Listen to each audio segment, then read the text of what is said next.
حسبنا الله ونعم الوكيل. هذه أحد مباني دير الزور، كانت مؤلفة من 5 طوابق، أصبحت حسبي الله طابق واحد. هذا أحد أهالي دير الزور.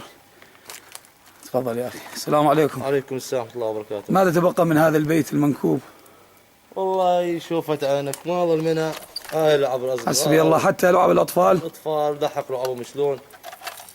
هاي فرش العالم، بيوت العالم تفرج. حسبي الله ونعم الوكيل. هاي بيوت الوراء تفرج كليات شو صار بها. هاي منطقة الحميدية كلها ما ظل منها إلا الخراب. حسبي الله ونعم الوكيل. حسبي الله ونعم الوكيل. كلهم راحوا ايوان بالبناء هذا، لسه ما نعرف ضل احد جوا منهم، ما حدا جوا منهم ما نعرف. حسبي الله ونعم الوكيل. شكو توجه رساله للكلب بشار الاسد واعوانه؟ نقول له ان شاء الله جايينك، وحسبي الله ونعم الوكيل، وجايينك الاخر نفس بدير الزور جاي. الله اكبر. اريد تبعث رساله للاخوه الموجودين خارج دير الزور من اهالي، والفتره التي سيعودون بها الى ديارهم ان شاء الله. والله نقول الله يصبرهم على الشيء راح يشوفونه بدير الزور. وهي ايام معدوده، يعني ايامه معدوده، ما ظل ان شاء الله ايام معدوده. حسبي الله ونعم الوكيل. حسبي الله ونعم الوكيل. حسبي الله ونعم الوكيل. حسبي الله ونعم الوكيل. حسبي الله ونعم الوكيل. حسبي الله ونعم الوكيل.